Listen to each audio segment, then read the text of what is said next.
What if I told you that you don't need motivation, willpower, or even talent to completely transform your life? What if the secret was something so small, so ridiculously tiny, that most people completely overlook it every single day? That's exactly what James Clear discovered.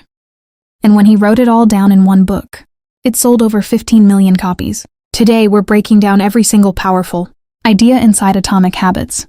And by the end of this video, you'll know exactly what to do differently starting tonight. Let's get into it. James Clear is not your typical self-help guru. He's not someone who was born lucky or handed success on a silver platter. In fact, James Clear's story starts with a baseball bat to the face. Seriously, when he was just a sophomore in high school, a teammate accidentally hit him with a bat during practice. The impact was so severe that he suffered a broken nose, multiple fractures, and 2 seizures. He was put in an induced coma. Doctors weren't sure he'd ever be the same. But James Clear came back, slowly, painfully slowly. And in that process of rebuilding himself physically, mentally, academically, he discovered something profound. He realized that it wasn't giant leaps that made the difference. It was the tiny, consistent actions he took every single day that compounded into something extraordinary. He went on to become a Division I baseball player. He graduated at the top of his class, and then he spent years studying the science of habits, human behavior, and what actually makes people change. The result? Atomic Habits, one of the most practical, research-backed, and genuinely life-changing books ever written. And today, I'm going to walk you through the core of everything it teaches. Here's a question. If you got just 1% better at something every single day, how much better would you be at the end of 1 year? The answer's 37 times better. That's not a typo. 1% better every day for 365 days equals 37 times improvement. The math is almost unbelievable, but it's real. James Clear calls this the aggregation of marginal gains. And the flip side is just as important. If you get 1% worse every day, you will decline to nearly 0. Your habits are either working for you or against you, compounding quietly in the background whether you notice them or not. Here's what this means for real life. You don't need to overhaul your entire lifestyle this Monday. You don't need to start a brutal diet, a 2-hour workout routine, and a 5 a.m. wake-up call all at once. What you need is to make tiny improvements, so small they feel almost embarrassing. Read 1 page, do 2 push-ups, drink 1 extra glass of water. Those things feel meaningless on Tuesday, but they are building something extraordinary for next year. The results of your habits are almost always delayed. James Clear calls this the plateau of latent potential. Imagine you're trying to melt an ice cube. You're in a room that's at 25 degrees Fahrenheit. You turn up the heat. 26 degrees, 27, 28. Nothing is happening. You're frustrated. You feel like you're failing. But then you hit 32 degrees, and suddenly, the ice starts to melt. The ice was always changing. The heat was always working. You just couldn't see it yet. That's what your habits are doing right now. Keep going. Most people set goals like this. I want to lose 20 pounds. Or I want to write a book. Or I want to save money. And then they try, struggle, fail, and wonder what's wrong with them. James Clear says the problem isn't your effort. The problem is the direction of your change. He explains that there are 3 layers to any change. The outermost layer is your outcomes, your results, your goals. The middle layer is your processes, your systems, your routines. But the deepest, most powerful layer is your identity, who you believe you are. Most people try to change from the outside in. They focus on the goal, but lasting change happens from the inside out. You have to change who you believe you are first. Here's the difference in practice. 2 people are offered a cigarette. The first person says, "No thanks, I'm trying to quit." The second person says, "No thanks, I'm not a smoker." Do you feel the difference in those 2 statements? The first person is still fighting their identity. The second person has already changed theirs. Every time you sit down and write even 1 sentence, you are casting a vote for the identity, "I am a writer." Every time you choose the salad, you're casting a vote for, "I am someone who values my health." You don't need a unanimous vote. You just need a majority. So instead of asking, "What do I want to achieve?" start asking, "Who do I want to become?" And then ask, "What would that person do right now?" That question changes everything. James Clear breaks down how every habit, good or bad, runs on the same loop. There's a cue, a craving, a response, and a reward. The cue triggers your brain to start a behavior. The craving is the motivational force behind it. The response is the actual habit you perform. And the reward satisfies the craving and teaches your brain to repeat the cycle. To build good habits, you apply 4 laws. To break bad ones, you flip them. Law 1, make it obvious. Your environment shapes your behavior more than your willpower ever will. If you want to start reading before bed, put the book on your pillow. If you want to eat healthier, put fruit on the kitchen counter and hide the chips. If you want to start exercising, sleep in your workout clothes. You don't rise to the level of your goals. You fall to the level of your environment. Design your surroundings and your habits almost take care of themselves. Law 2, make it attractive. We are wired to pursue things that feel rewarding.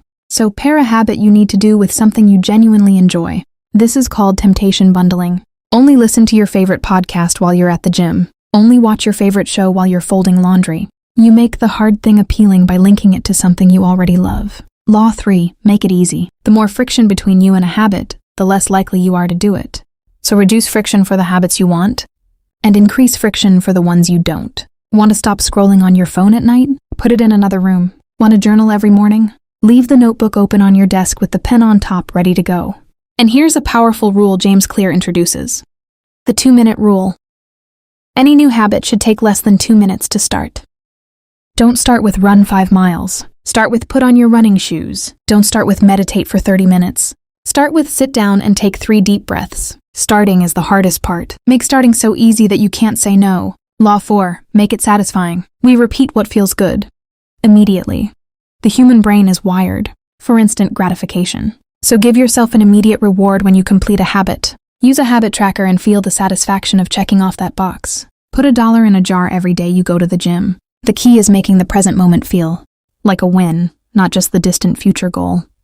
Those 4 laws, obvious, attractive, easy, satisfying, are your complete playbook for building any habit you want. One of the most practical strategies in the entire book is called habit stacking. And the idea is beautifully simple. Instead of trying to build a brand new habit from scratch, you attach it to a habit you already have.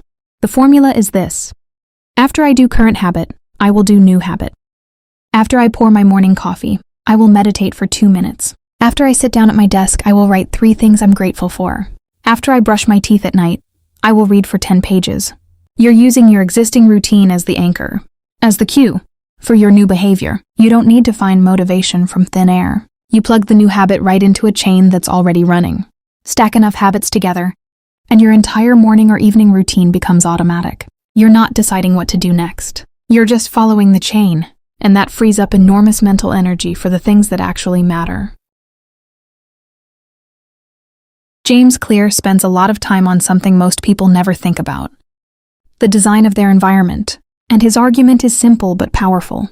You don't need to be a more disciplined person. You need to live in a more disciplined environment. Think about it. When your running shoes are by the front door, you run more. When your guitar is in its case in the closet, you play less. When your phone is on the dinner table, you check it. When your phone is in another room, you're actually present. Every behavior has a context, and the context is usually more powerful than your intentions. James Clear suggests designing your spaces so that good choices are the default option. Make the healthy meal the easy meal. Make the book more visible than the television remote. Make your gym bag the first thing you see when you walk into the bedroom. Stop relying on willpower. Willpower is a muscle that gets tired. Your environment is a system that works around the clock. All right, let's bring it all together. Here are 7 things you can actually do today. Not someday. Not next Monday. Today. 1. Pick one habit you want to build. Just one. Don't try to change everything at once. 2. Make it tiny. Use the 2-minute rule. Your new habit should take less than 2 minutes to start. That's it. 3. Stack it onto an existing habit. Find something you already do every day and attach your new habit right after it. 4. Redesign one corner of your environment. Put something you want to do more of in plain sight. Put something you want to do less of out of reach. 5. Start a habit tracker, a simple notebook or an app. Cross off each day you do it. Don't break the chain. 6. Shift your identity. Instead of saying, I'm trying to exercise more, say, I'm someone who moves their body every day. Speak your new identity into existence and then act from it. 7. Be patient with the plateau. Know that your efforts are compounding even when you can't see results. The ice is melting. Keep turning up the heat. These aren't complicated, they're not sexy, but they work because they're built on how your brain actually operates. Here's what I want to leave you with. You are not your past behaviors. You are not your failed diets, your abandoned gym memberships, your incomplete projects. Those things don't define you. What defines you is what you do next. And what you do next doesn't have to be big. James Clear's core message is this: you do not rise to the level of your goals. You fall to the level of your systems. So forget the big dramatic resolution. Build the system. Trust the process. Show up every day, even just a little bit, and let time do the rest. 1% better every single day. That's it. That's the whole game. If this video gave you even one idea you're going to act on, do me a favor, hit that like button. It takes 2 seconds and it genuinely helps this channel reach more people who need to hear this. Subscribe if you want more breakdowns like this one. And drop in the comments, what's the one habit you're starting this week? I read every single comment and I want to hear from you. Thank you so much for watching. I'll see you in the next one.